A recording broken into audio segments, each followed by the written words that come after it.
really want to pay attention to your website. Most people do not use their website to its full capacity. Usually they're using it about 20% of its capacity So and expand on that. effectiveness. Yeah. Websites are the key. They need to be the hub of your business. All your leads need to come in and through your website. Literally. If you're on a podcast, guess what? If you're sending them somewhere, you're sending them to your website, right? Or a landing page where they can hopefully opt in or get a book or whatever. So if you're on a Zoom call and networking, you're going to put stuff in the chat to send them to your website. Please don't send them to social only. Send them to something on your website. And then you can control the messaging from there with the follow-up and whatnot.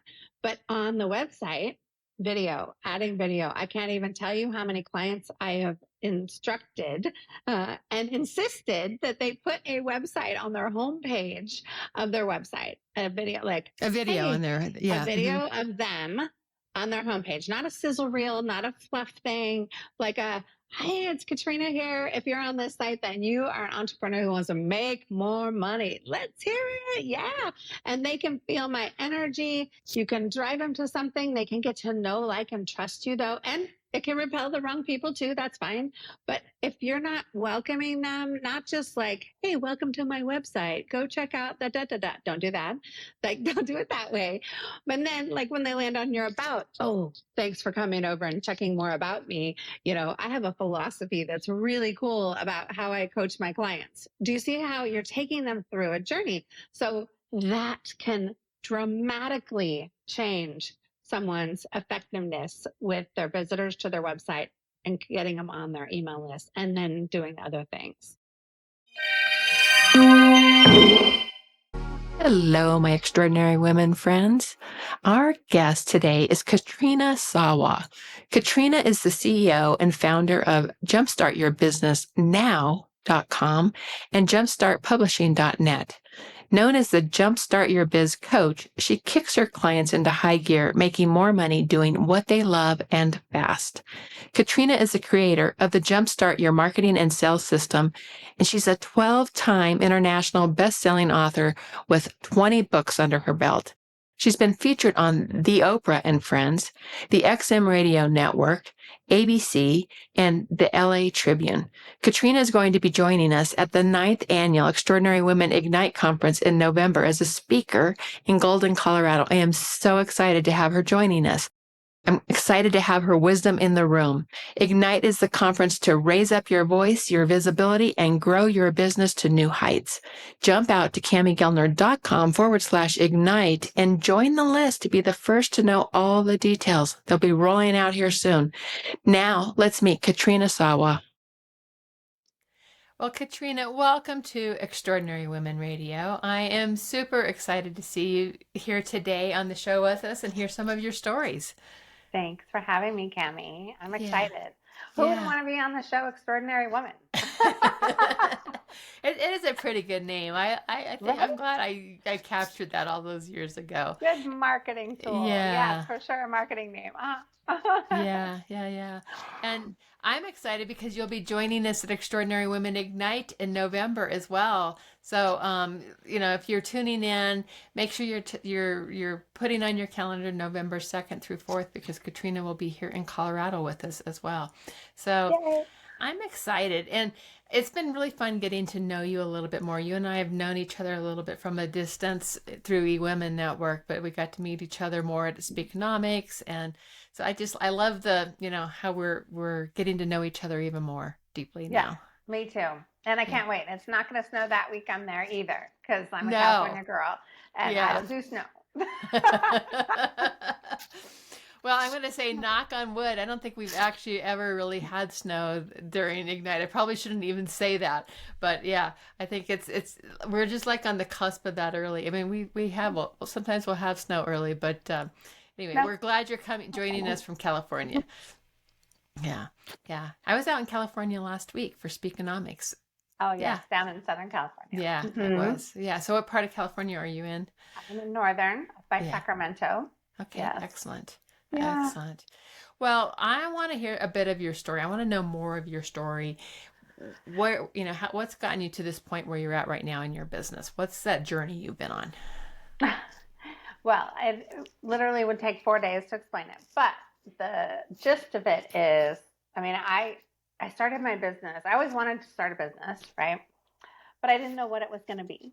And I'd been in sales and marketing jobs all my life, right? Grew up selling stuff, newspaper advertising. I was a marketing director at a retirement home.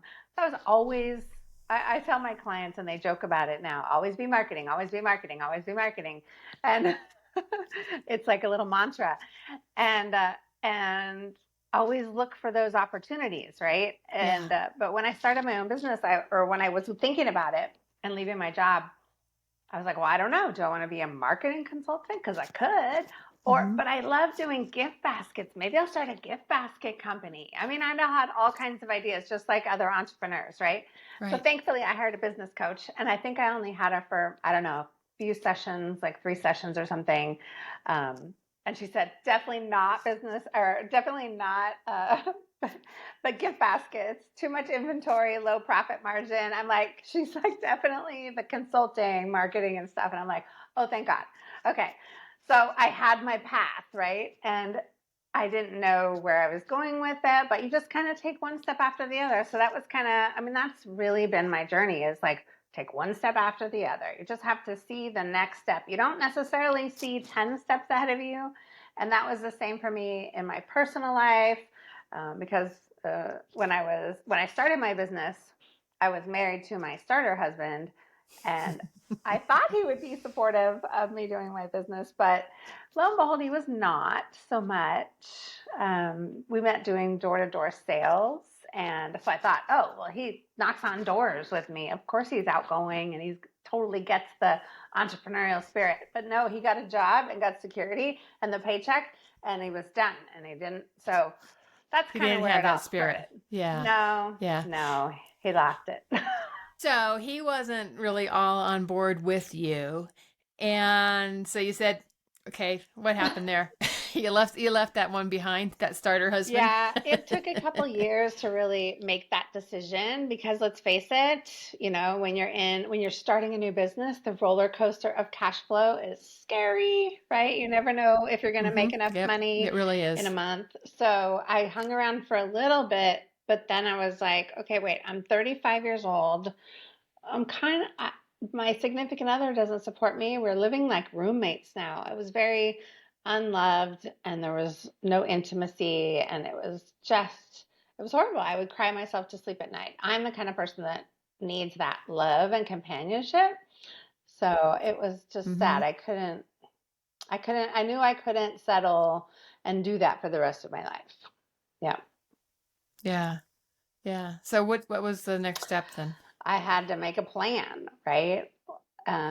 We had tried everything to work it out, but we just realized, and we left amicably, but we realized we were better off apart, and he had a new path and I needed to go this path, right?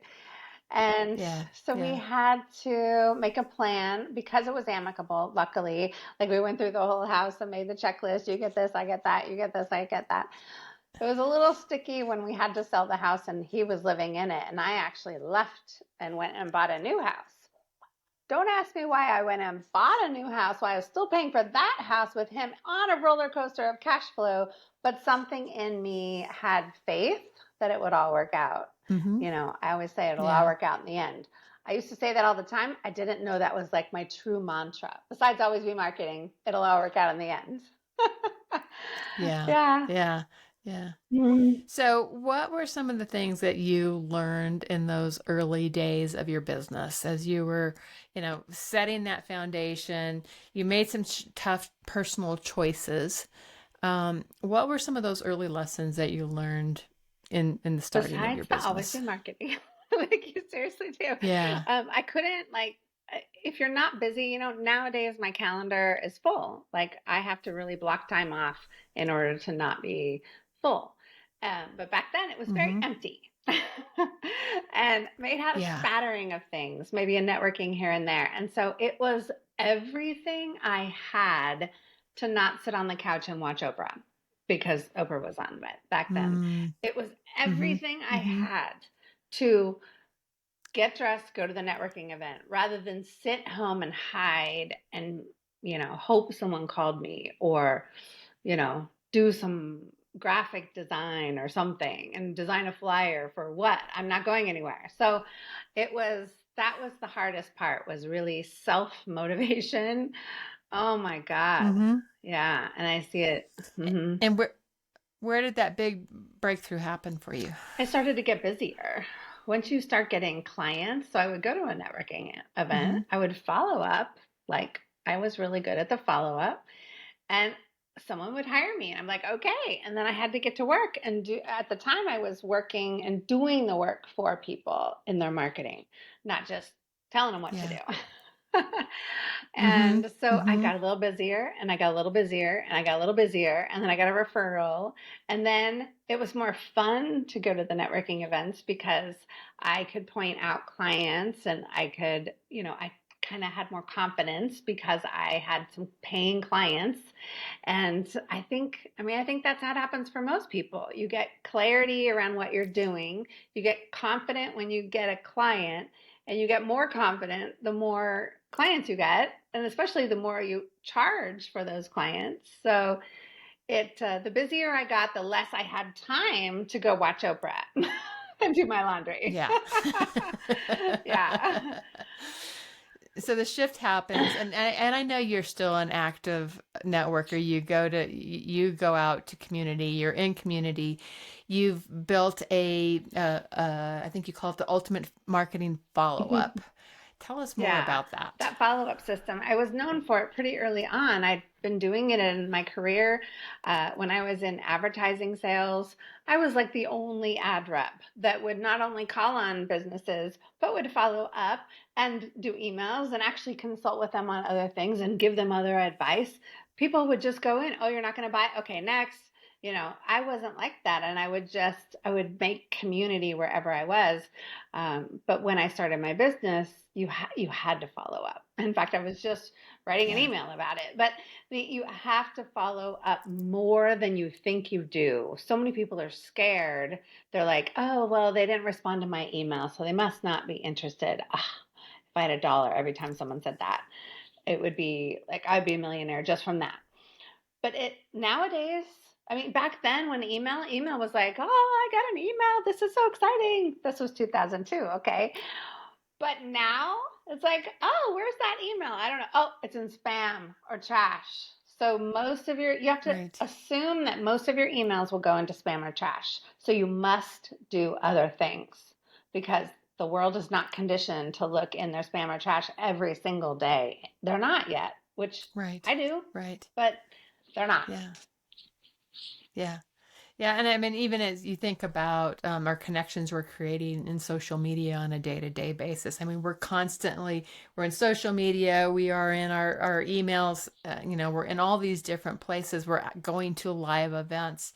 What is it that you do to, really systemize that from a follow-up Yeah, I think perspective? there's a lot of talk about the funnels and the CRMs and the autoresponders and all that. And you need all of that. You need some tool, right? There's no specific Mm-hmm. tool I recommend because everybody's a little different in what they do and with their Mm-hmm. budget. There's so Mm-hmm. many options, but you have to have tools and some tech, maybe even a team or a team member to do some of it for you. You literally don't have to do most of your follow up anymore. I used to have to pick up the phone and call every single person because there was no such thing as texting and also or phone blasts. And now I can stick Right. 2,000 phone numbers into a system and record a voicemail that's still very personal and then go bloop and press and send it to all those 2,000 people, right? I can't call Yeah. 2,000 people these days. I just can't. I Yeah. mean, Yeah, yeah.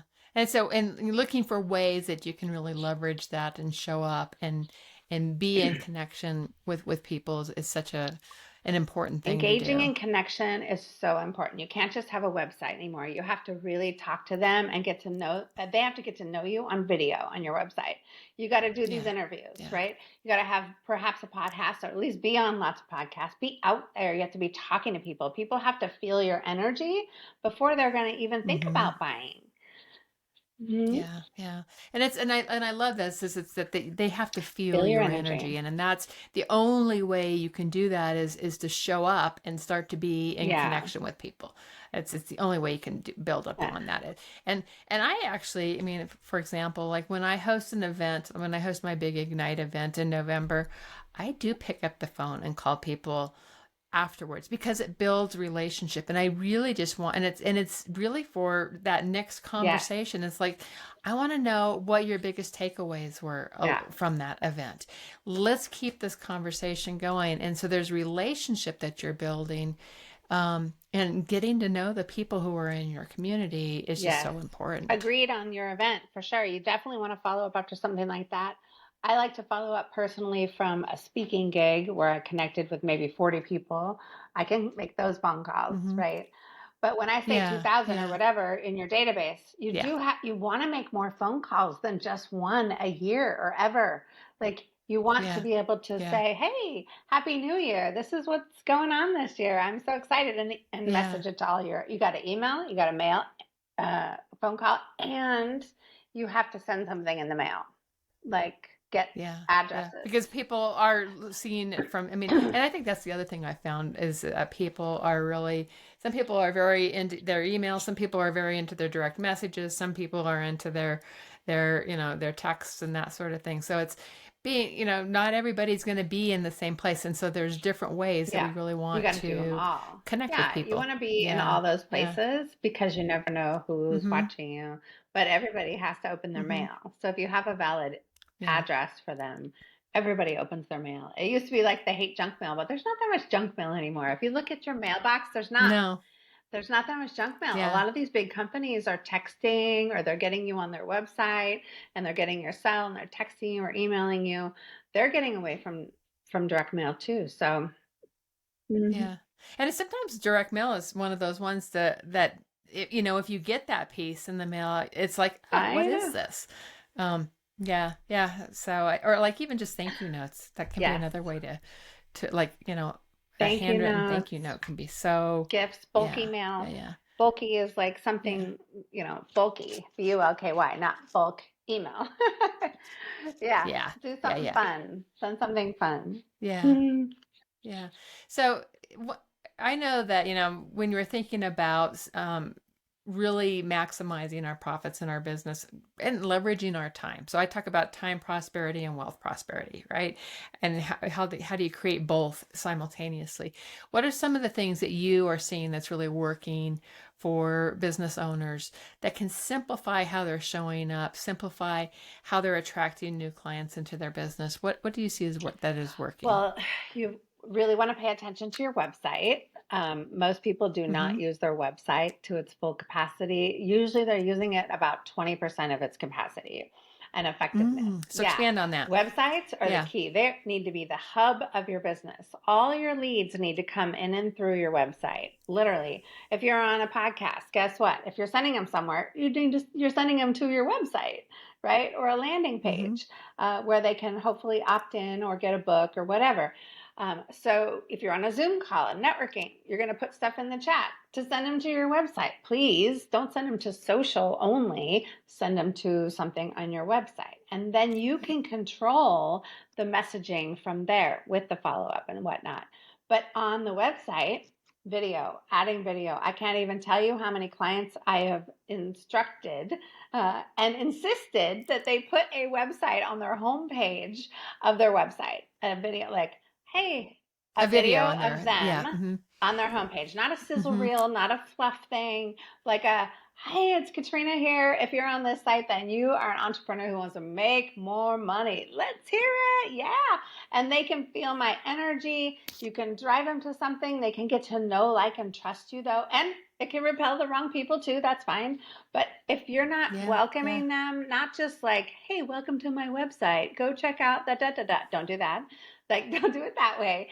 But then, like, when they land on your about, oh, thanks for coming over and checking more about me. I have a philosophy that's really cool about how I coach my clients. Do you see how you're taking them through a journey? Yeah. So that can dramatically change someone's effectiveness with their visitors to their website and getting them on their email list and then doing other things dramatically. Yeah, yeah, I love that. And I love that you're building a story and you're building that connection, letting people feel the energy of Yeah. who you are. I mean, that's the word you use. And to me, that's what that's the relationships that we're building.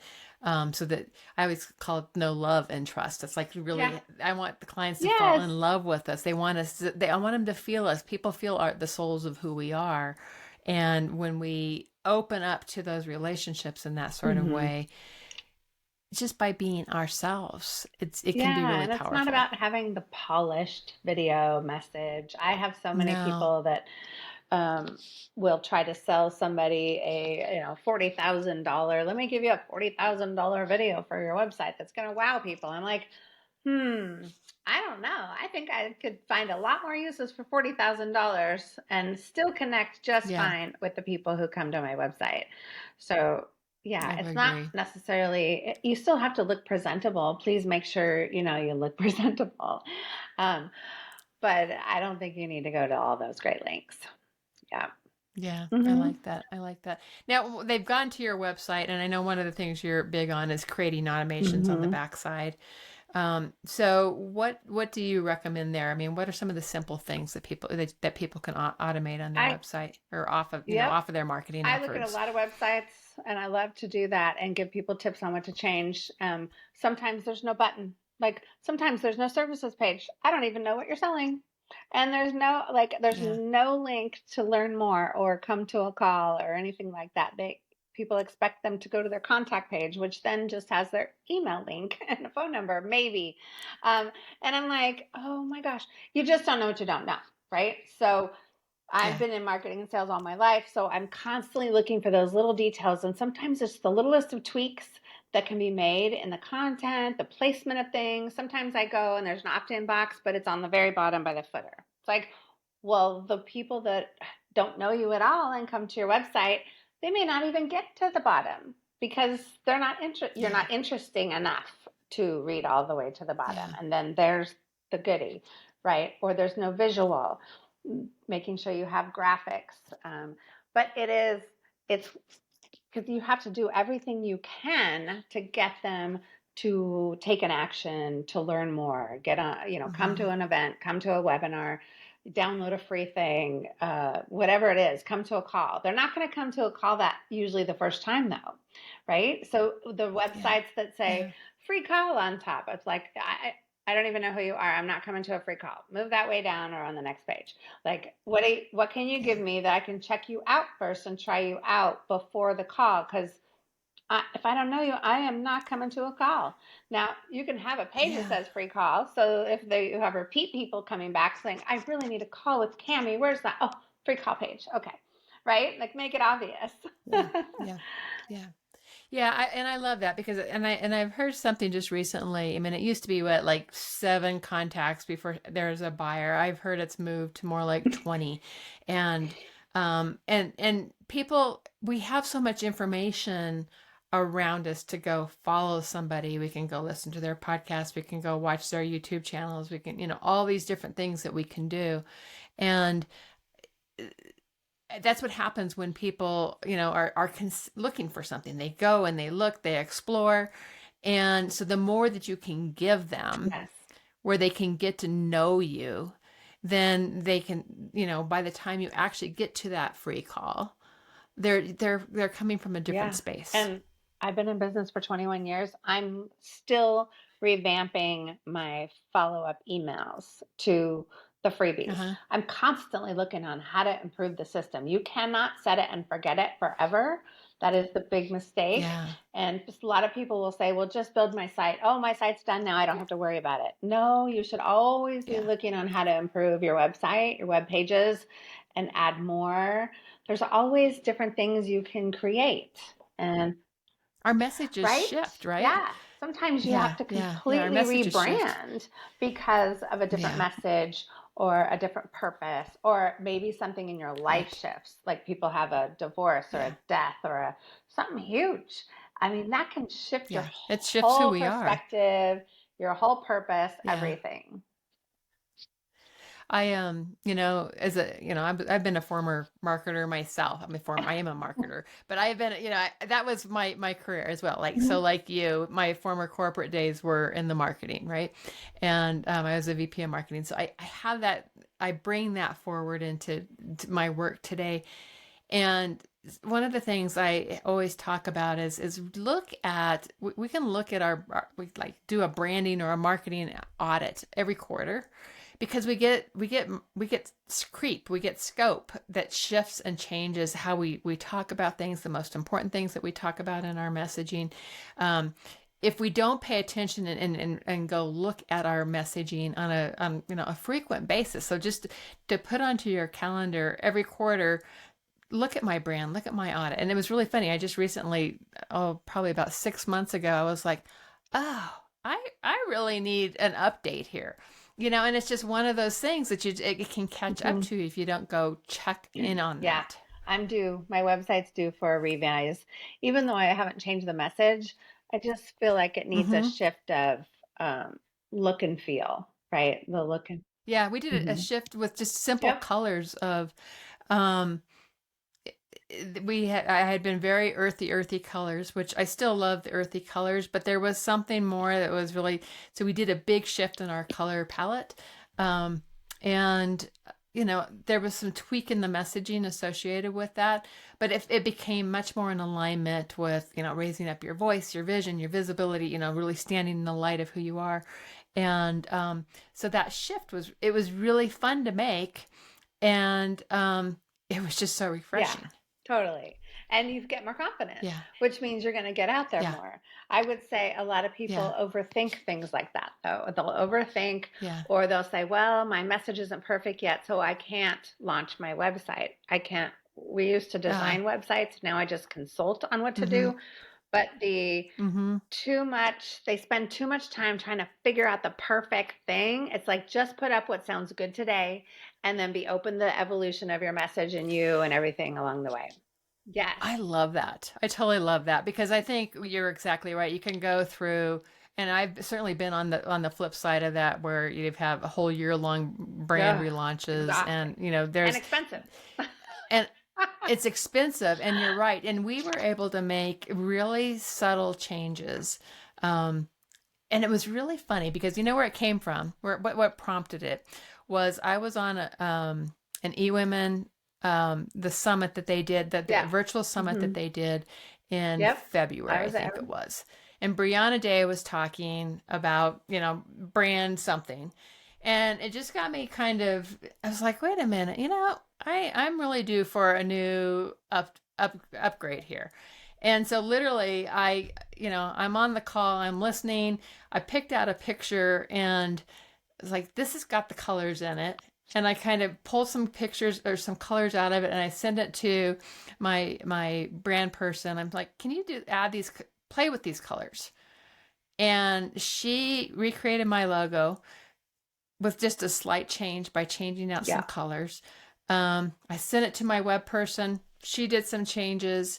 My executive assistant did some things, and we launched that baby in like just a couple of, like, less Yeah. than 2 months.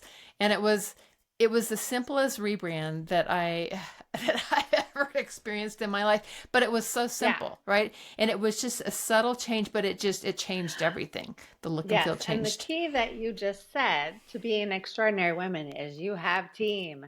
You have plenty of Yeah. team to help you. And a lot of women, Yeah. especially, don't allow themselves or give themselves permission Mm, to hire yeah. team. They don't think they're worth it. Therefore, they don't also charge enough to be able to afford it. Mm-hmm. They don't put that Mm-hmm. money in their goal. So when you're making your goal, oh, I need to make Yeah. 8,000 every month. No, you need to make like 10,000 so you can pay 2,000 for your team or whatever it Yeah. is. You got to Yeah. put that in your, so please give yourself permission. I had to learn that the hard way too over the years. I used to look Yeah. over the shoulder of my assistant in my office, like in person. I'm like, do it this way, do it that way. and, Yeah. Yeah. but you got to hire a Yeah. team because that's how stuff You do gets have to hire a done. team. Yeah. And I think the other part, I mean, I want to just also just step back on that. I totally believe in deep brand work. Um, at the, when you are kicking off your business and starting it, you have to do the work of understanding your ideal client, building your brand from the inside out. But when you, like you and I are further along in our business at this space where we intimately know our brand, we intimately know our messaging. And so that knowledge that that we bring to the table, it's easy to make that kind of a shift. Agreed. And keep it simple. So I think it's there's both sides of that. Yeah. You can dive in. And some people, they're newer and I'm like, well, you might want to wait a little bit till you really hone your message in order to go spend a bunch of money. But they're like, no, I want to spend the money. Okay, go do it. And then just be open to doing it again in 3 years. And then they're going to tweak it. It's okay. Not a worry. Yeah. Well, cool. So I want to hear about some of your books, because you have published, 20 books? Is that right? I've been in or published 20 books. So a lot of them are compilation books, which is where I wrote a chapter or whatever. And, but they're still my books. And I tell that to authors too, showcase your work, showcase your brilliance, showcase your work, no matter what. Yeah. So, what do you teach around the world of publishing and books? I mean, just tell us a little bit about that. The first thing is, don't try to write your own full book unless you are already making some money consistently, because you will spend way too much time writing your book and not enough time building your business, and therefore you'll have to go back and get a job. So don't do that. I see it all too often. That's great advice. So if you're already making good money, great. Or if you already have some money to, blow, I'd say, then go publish earlier on. But how I got started, I never even wanted to write a book. I'm like, why would I want to sell a $20 thing? Comes the business with me, right? Why would I want to sell a $20 thing when I can sell a $200 thing, a $2,000 thing, or a $20,000 thing? It just didn't compute until I saw my friends getting on stages with their book, or on TV, like publicity with their book. And I'm like, oh, use it as a marketing tool. Okay. So then that's when the book started, because I'm like, well, why not get more exposure, get more clients with the book when I get my message out there? So but myself, I was still writing. I was still building my business. So I wrote a chapter in 3 different books in the first 3 books that I did. But the first book I was in happened to be Allie Brown's book way back in 2006. And there was, 40 of us, I think, and so it was a lot of people, but we had a huge launch, and they didn't have the Amazon launches back then. So it's not a bestseller, but who cares? I was just, but I got on my own local TV station with it because I did some publicity around it here locally. And it just really, really built my confidence to be in that first book. And then it became so easy after that, especially to write a chapter. That's easy. Okay, here you go, done. And then somebody else does all the work. Yeah. So that's what you'll be sharing at Ignite. So I'm excited to have you bring that to Ignite and share that, because I think that is a great way to dip your toe in the water and go to that next level of putting your word out to the world. Writing your own book is not an easy task, but I've done 2 of those, and I did an update to one. So, but and I want to do another one. It took me quite a while. It took me 3 years to write my. It took me 3 years. I overthought everything. And I've got a second book in works. It's taken longer than 3 years at this point. After the first one. But it's not the priority right now, right? And so it's when it's right to be written, it'll come to life. So to me, I think what you're bringing is a really good, a great way for women to work together. Yeah. Excellent. So where can people learn more about you and your business? So for the business stuff, jumpstartyourbiznoww.com. For the publishing, jumpstartpublishing.net. So I'm all about the jumpstart. Nice. And whatever you're doing. I love it. Let's go. Let's jumpstart. So, and the final question I always close with are, what are 3 pearls of wisdom you'd like to leave with our audience today? Oh, let's see. Please don't settle. Don't settle for crappy clients, crappy husbands, unsupportive people, naysayers, or a job that you hate, because life is too short. I love it. Please don't settle. Life is way too short. My husband had cancer before when we were engaged, and I thought, no, I just found you, my good husband. You're good. And right, The my keeper keeper. husband. And then I would say, catch yourself when you say, I can't, no, I can't possibly raise my rates, or I can't do this, or I can't do that, or no, I'm not a speaker, or blah, blah, blah. And I would say, stop it. Just tell yourself, stop it. So I love it. you cannot have that negativity. And so try to catch yourself with that negative talk is my second thing. Yes. It's not always easy. Sometimes Very good. people have to point it out in you for a while, and then you start catching yourself. So attending events like yours can help, because you'll really get caught quite a bit, probably. Finally, please always be marketing. I know I opened with that, but life, I mean, if you really want to build a business that is your true purpose, that you're passionate about, that you know is going to impact a ton of people, you cannot hide. You cannot hide, and people want to hear from you. And you have to just keep being a little bit more assertive, not salesy and annoying, but assertive and confident. Yes. Yeah. I like that, assertive and confident, because you're showing up, you're serving, you're there to have the conversation, and that's powerful. Oh, cool. Well, Katrina, this has been fun, and I sure look forward to having you in Colorado in November. And so mark your calendars, November 2nd through 4th. Join us at Extraordinary Women Ignite. So that's at CamiGellner.com/ignite. And we would love to have you there. Katrina, thanks so much.